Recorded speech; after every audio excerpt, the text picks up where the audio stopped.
A paz do Senhor a todos. A paz do Senhor Jesus. Irmãos, hoje a gente continua 1 Samuel 27, 28 e 29. Amém? Não se esqueça de curtir e compartilhar o vídeo, né? Às vezes vocês veem o vídeo e esquecem de curtir e compartilhar. É muito importante para que mais pessoas sejam alcançadas, né? Pelo devocional diário. Amém? Vamos orar? Senhor, meu Deus, meu Pai, te agradecemos mais uma vez poder estar meditando na Tua Palavra. Senhor, te pedimos que guarde nos nossos corações, Senhor, as Tuas palavras, para que a gente ande sobre as Tuas palavras todos os dias das nossas vidas, Senhor, em nome do Senhor Jesus. Pai. Amém. Irmãos, hoje eu vou frisar aqui o capítulo 29, que diz: os filisteus desconfiam de Davi. Mas por que os filisteus desconfiam de Davi se Davi era inimigo dos filisteus? Porque lá no 26, né, que a gente leu ontem, mas não falou sobre isso, no 26:19, Davi pergunta para o Saul assim: e agora, ó rei, meu senhor, por favor, escute as palavras desse seu servo. Se é o Senhor Deus que está incitando contra mim, que ele aceite uma oferta, mas se são os filhos dos homens, que sejam malditos diante do Senhor, porque eles me expulsaram hoje, para que eu não tenha parte na herança do Senhor, como quem dizendo: vai e sirva outros deuses. Agora que o meu sangue não seja derramado longe desta terra do Senhor, porque o rei de Israel saiu em busca de uma pulga, como quem persegue uma perdiz nos montes. Então aqui, Davi, ele se coloca numa posição de, tipo assim, se é Deus que quer que você me pega, que ele aceite uma oferta de perdão, né? Tipo, me desculpa, se eu fiz algo de errado, me desculpa. Davi tem umas posições incríveis, né? Por isso que ele é segundo o coração de Deus. Ele já se coloca na ponta da caneta. Se eu fiz alguma coisa de errado, me desculpa. Agora, se eu não fiz, poxa, por que você está fazendo isso comigo? Né? Ele falou: eu sou uma pulga, eu sou tão pequenininho e mesmo assim o rei me persegue. Né? Aqui mais uma demonstração de Davi sendo segundo o coração de Deus. Né? E aí, quem não é segundo o coração de Deus? Saul. Por quê? Porque no 28 diz assim: Saul consulta médium de Endor.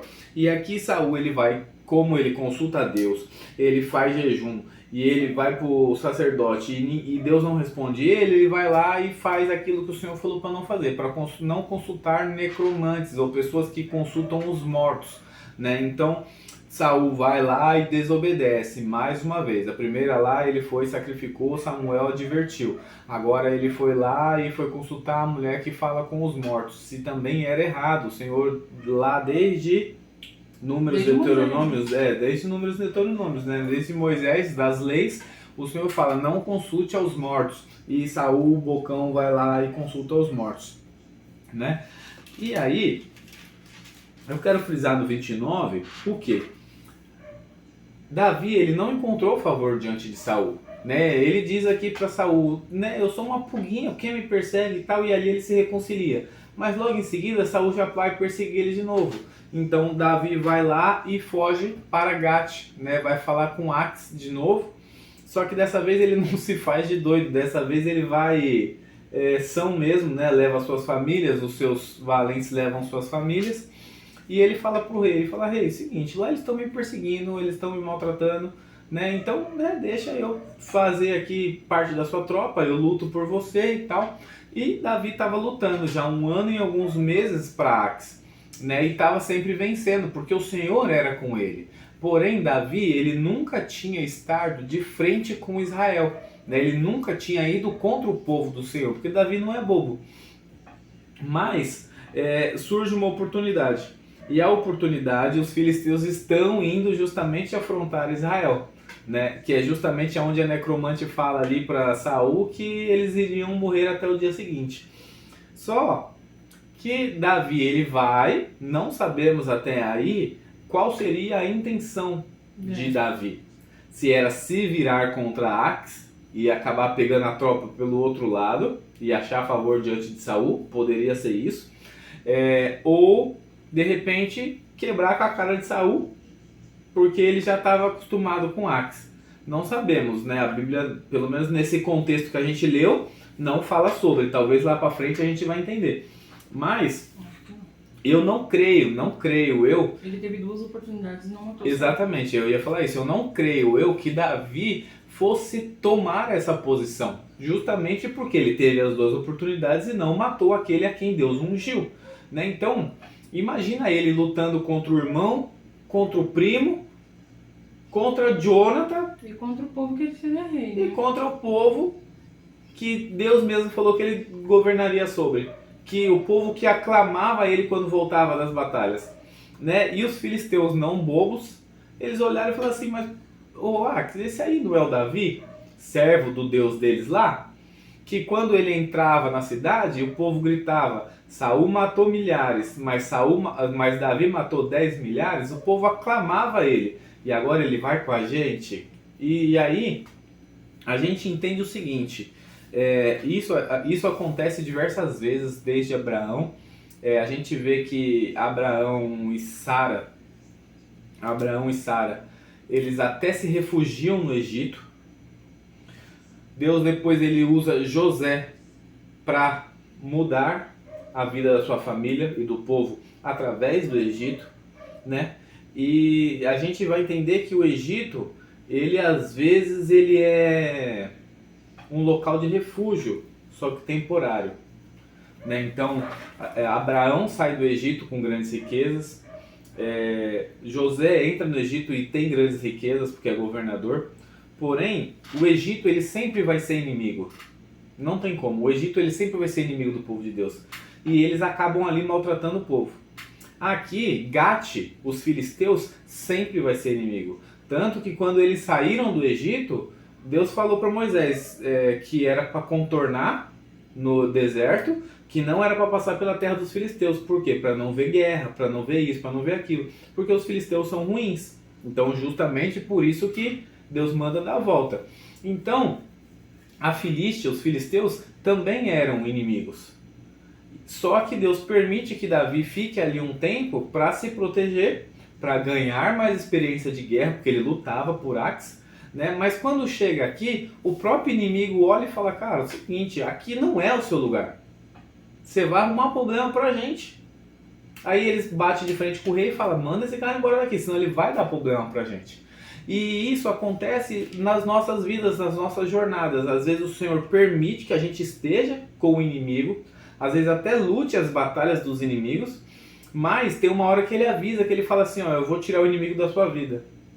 Não sei se você se lembra dessa palavra. Eu vou tirar o inimigo da sua vida. Eu até pensei que era outra pessoa, lembra? E hoje a gente sabe que não era, que era outro.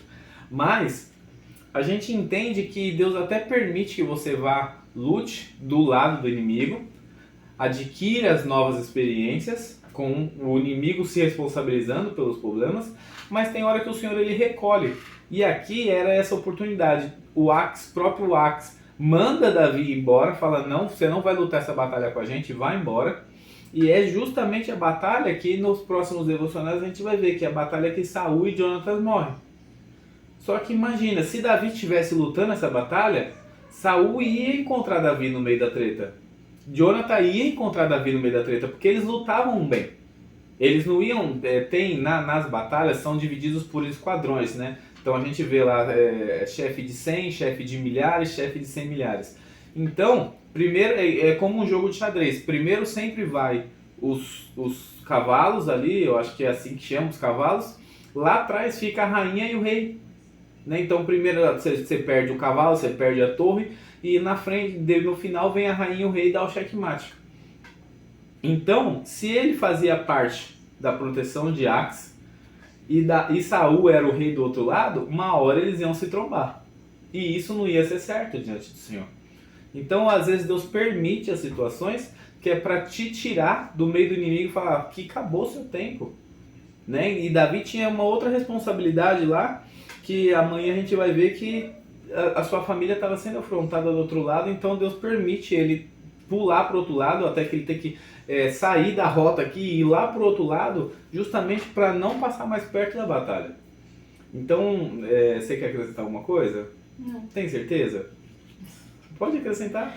Não, só do começo que você leu. Fale, do 26? Do 26, 19, né? Lembrando que o 26 é de ontem, tá? É porque a gente não pegou esse pedacinho aqui, não falou sobre esse pedacinho, mas lemos. Sim, né? Mas tudo faz parte, né? Sim. A história é uma só. E aí diz que, aquilo que você disse, né? Que ele fala que se é Deus que está incitando o rei contra mim, então que ele aceite minha oferta. E lá no final ele diz, por que o rei de Israel sai à procura de uma pulga, né? E aí eu até comentei com você que é claro que não era Deus que estava fazendo aquilo. E Saul, incansavelmente estava perseguindo Davi, né? Mas por quê? Porque o diabo ele sabia quem seria Davi. Ele sabia que ele tinha, que ele era segundo o coração de Deus. Por quê? Por que ele sabia? Porque ele está ao nosso derredor, né? E ele pesca tudo, ele vê tudo, ele pega aqui, pega ali. Então ele sabe que Davi tinha grande potencial e que ele seria o grande rei de Israel, né? Então é isso que acontece conosco. Muitas das vezes a gente passa tanta luta e a gente, né, às vezes tenta desistir, mas a gente persevera e tal. Por quê? Porque o diabo ele sabe o trabalho que você dá no reino, que você dá no mundo espiritual, né? Então ele vai fazer de tudo para acabar com a sua vida. Ele vai usar o inimigo para acabar contra a sua vida, que no caso a nossa luta não é contra a carne, né? Mas aqui existiam guerras, era olho por olho, dente por dente. Então ele tinha um inimigo de fato que era Saul, né? Então ele usava Saul para contra a vida de Davi, para acabar com a vida de Davi, porque ele sabia que Davi seria um grande rei. Sim. Né? Eu até estava comentando isso esses dias no almoço, exatamente sobre isso. A gente às vezes enxerga um passo à nossa frente, mas no mundo espiritual as coisas são muito maiores. Então, às vezes a gente é afrontado e não entende por quê. Mas no mundo espiritual já existe uma direção para você. Só que quem é do mundo espiritual, que também é um inimigo, ele vê isso. Que foi o que aconteceu com Daniel. Daniel orou e o anjo falou, assim que você orou, a sua bênção saiu do céu. Mas ela ficou parada no principado. Então, o mundo espiritual, imagina o principado de Daniel nas nuvens, olhando e vendo a bênção vir na direção de Daniel e falando, não vai passar aqui. Daniel lá embaixo achando que Deus não está me ouvindo, eu vou demorar 21 dias de jejum porque Deus não está me ouvindo. Mas a bênção já estava vindo, mas quem estava no mundo espiritual já estava vendo Daniel recebendo aquilo. Então o mundo espiritual ele se move muito mais do que a gente se move na terra. Porque ao mesmo tempo, Davi sabia que ele seria rei, porque ele já tinha sido ungido. Sim. Então ele sabia que ele seria rei. E aí daqui a pouco ele fala, você está à procura de uma pulga. Então ele sabe que ele seria rei, mas ele se diminui. Sim. E assim acontece conosco. Deus ele entrega algo nas nossas mãos. Um exemplo, você, através da sua voz, muitas vidas serão alcançadas. Você vai ser uma cantora ou um pregador. E aí você fala, mas por que eu? Né? E através dessa profecia que Deus te dá uma promessa, ou te dá o seu chamado e tal, aí vem as lutas. Começa as lutas, pra quê? Pra fazer você desistir. Não, você não vai ser esse pregador. Você não vai salvar muitas vidas. Não tá acontecendo nada. Não tá acontecendo nada, mas... E por que acontece tudo isso? Porque o diabo sabe que você vai dar trabalho. Ele sabe que através da sua voz, da sua pregação, de qualquer coisa que seja que Deus tenha te confiado, você vai dar trabalho. Você vai fazer acontecer. Não por você, mas porque Deus é na sua vida. Sim. Né? E aí acontece essa luta. E como ele vê o seu coração, ele se coloca muito mais à sua disposição. E é exatamente isso que o inimigo ele não quer, né? Por isso que ele era tanto contra Davi. Porque Davi era segundo o coração de Deus. Tanto que ele olha aqui e ele fala assim, cara, se eu fiz alguma coisa, me desculpa. Né? Ele sabe que ele não fez nada. Ele sabe que ele vai ser rei. Mas ele dá o primeiro passo e fala, se eu fiz, me desculpa. Ponto. Ele poderia muito bem se engrandecer quando estava lá quando Deus deu Saul, né, nas mãos dele. As duas vezes. Exatamente. Ele poderia falar, ele poderia ter dado ouvidos aos guerreiros que estavam com ele. E eles falaram, não, Deus certamente entregou na sua mão. Ele poderia falar, é isso mesmo, eu sou o rei agora. E matado Saul. Mas não, ele é tão segundo o coração de Deus que ele cortou a borda do manto dele e já ficou perturbado. Ele já ficou angustiado. Ele falou, não, mas eu não posso, por que eu fiz isso? E aí ele fala, não, eu não posso matar o rei que foi ungido por Senhor, que é ungido do Senhor. Então, e Saul não.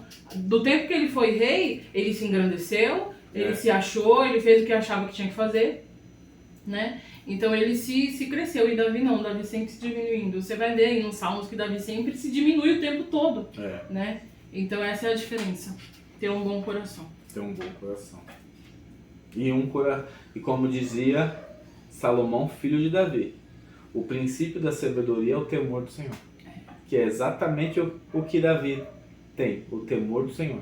Ele nem tem certeza se o Senhor vai ficar chateado com ele ou não, se ele tocar no ungido. Eu nunca li isso. Não, mas Isso não está escrito. De só pensar. Mas só de pensar, e se eu fizer e o Senhor não se agradar mais de mim? Aí ele fala, então eu vou tirar o pé, não vou fazer. Se for acontecer, o Senhor vai fazer acontecer de outro jeito. Né? Mas acho que isso é hoje. Já buguei. Por hoje é só, né? Vamos orar? Senhor, Deus meu Pai, te agradecemos mais uma vez por poder estar meditando na Tua Palavra. Senhor, te agradecemos, Senhor, te pedimos, faça, Senhor, de nós segundo o Teu coração, Pai. Um coração que o Senhor se alegre, Senhor, um coração com temor de Ti, Pai, em nome do Senhor Jesus. Amém. Tchau!